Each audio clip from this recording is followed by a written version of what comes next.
Hi, everybody. It's Tammy from Quilting Up North, and today we are here to do block number 5 of the Dazzle Block of the Month. Your pattern looks like this. You should have received it in the mail or picked it up at the shop. Uh, so we're going to get started right away and see what we can get done today. All right. So first of all, I will assume that everyone has followed the cutting directions that are here so that we can start right into the block.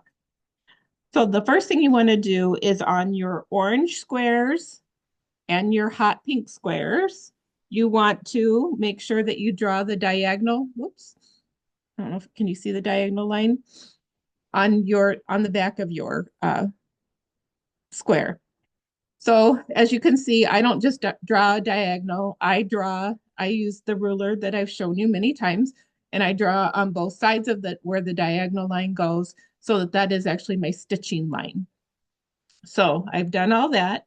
The next thing you want to do is you want to take your the large white square that you cut. They were 7 1/4 by 7 1/4. And you want to use your orange squares and your hot and pink squares to do this. I'm going to put the camera down by the uh, fabric so you can see what I'm doing. Okay, so when you look at this, let me get it to where you can see it a little better. There we go. So this is my 7 1/4 square. These are my orange squares. I've marked them like I said. And then what you do is you lay them on the diagonal from each other on top of the white square, right sides together. And what you want to do is line them up on the diagonal corners, and you're going to sew one continuous line through two of your orange squares or your hot pink squares. Okay, so you want to sew on either side of that diagonal line 1/4 inch, just like this. It'll look like this when you're done. Then what you're going to want to do is slice this in half. So you just cut it right down the center like you do half square triangles. Okay, so once you do this, you end up with something that looks like this. It's like a heart shape, a pointy heart shape. So just press those. Uh, they're actually triangles now. Press those straight up. And then what you're going to want to do is take another one of your orange squares that you already marked your diagonal on, line it up with the corner. One thing I do want to mention, when you're putting these squares on top of the square, you will overlap, and you want to overlap because you're making flying geese. So you're going to want to overlap so that you have that 1/4 inch seam where you'll keep your points when you sew your block together. Okay, so back to this. We've cut our first unit. We've cut it on the diagonal. I've pressed these up. You end up with two looking like this. Then I'm going to line this up with the corner, the diagonal line going between your two triangles and lined up with your corner of your square, your white square. Again, right sides together. I pin mine so that it doesn't move.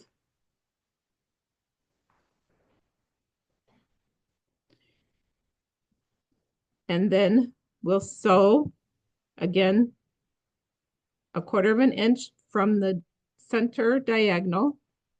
So down both of my lines that I have pressed here or shown here. You'll end up with something that looks like this. And see, I'll hold this up. I've got this all uh, together. Then what I'm going to do is I'm going to cut between the two stitching lines I just created. And I will flip and press.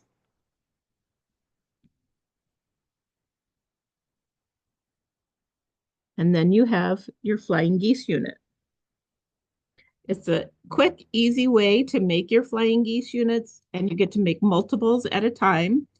And my experience, at least with this, is that every time I've done this, I have that 1/4 inch here to where I don't lose my points when I sew my block, my units together to make the block. We'll see you'll make a total of 4 flying geese units from each. All right, so then you can set those aside. And the next thing that we're going to want to do is we need to get our squares that we cut, and they are our aqua, dark purple, green, and teal.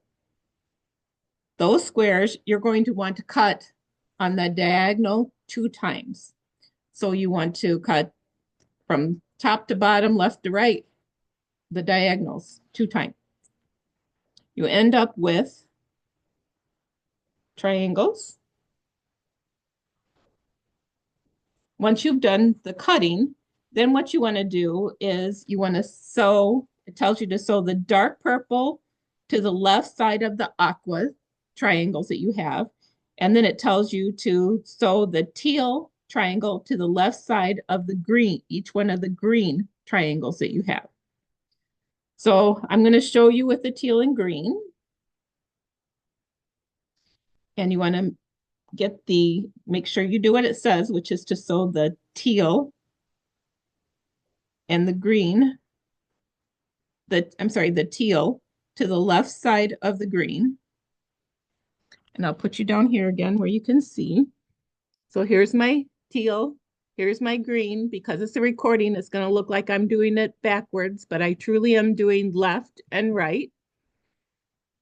You sew these 2 together,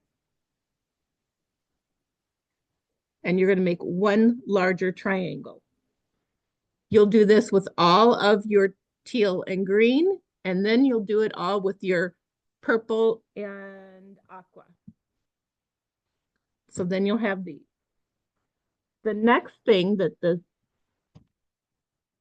pattern has us do is to take our aqua 3 7/8 squares, and we're going to cut those in half diagonally once, only once. Okay, then what you're going to do is after you have sewn together your units of the teal and green and the purple and aqua, then you're going to take the triangle that you created by cutting that 3 7/8 square in half diagonally, and you're going to sew it. I'm going to move you down again. You're going to sew it to your triangle. And once you sew it, you end up with a block that looks like this.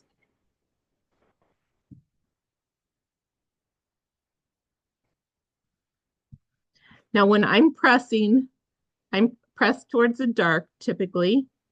And then I also then press, when I add my bigger triangle, I press towards the bigger triangle. And that's because if I press this way, I'm going to get a lumpy seam. If I press this way, I get a flat seam. All right. So now that we have completed all of that, we have completed the units that we need to make our block.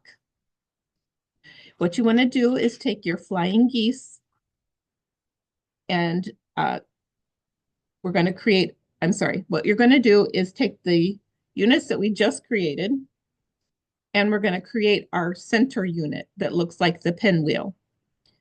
So what you're going to do that, I'll show you with the purple and teal, is put you down here. So as you can see, this is the block we just created only with the purple and the teal. And what I'm going to do is create the center or the pinwheel look to our block.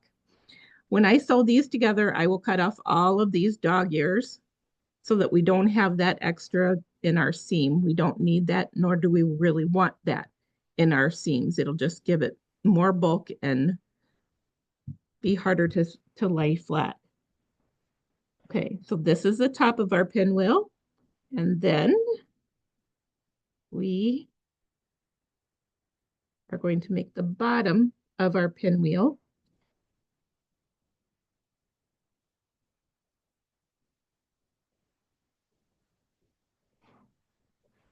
And we just sew these four together like a 4-patch. Okay, now we've created our center block.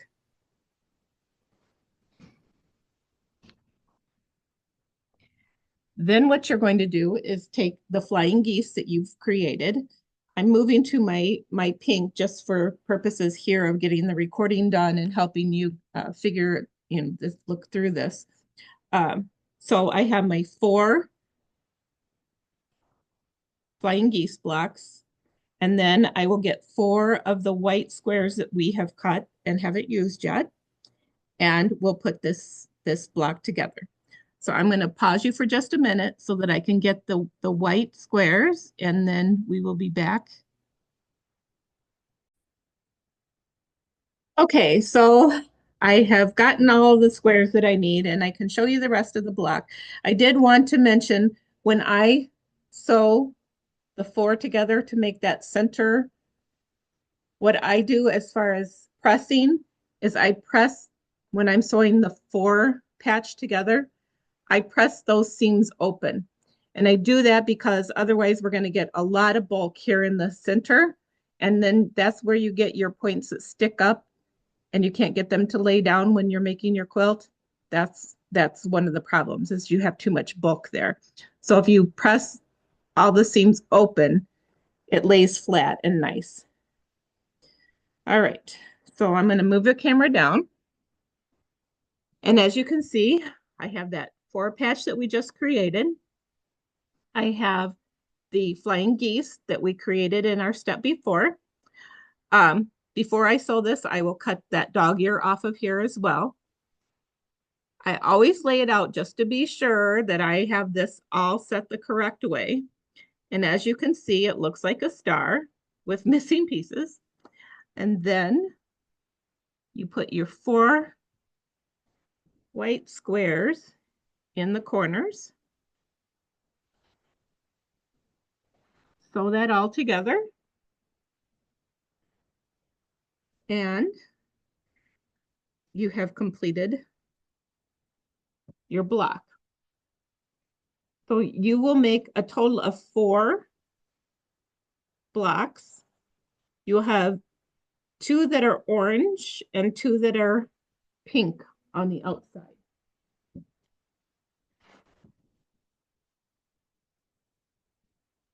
This is how, see, these pinks should be orange. So I'm not going to sew this together because it should be orange. I just wanted to show you because I had these finished. Okay. So I'll take these off of here and I will show you a finished block. That is my finished. I've got the pink, I've got the green, I've got the aqua, and that's what your blocks will look like.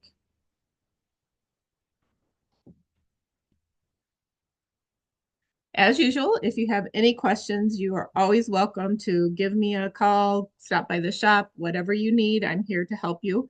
But we have now finished block number 5. We only have 4 left to go, so it's going really quickly, I feel like.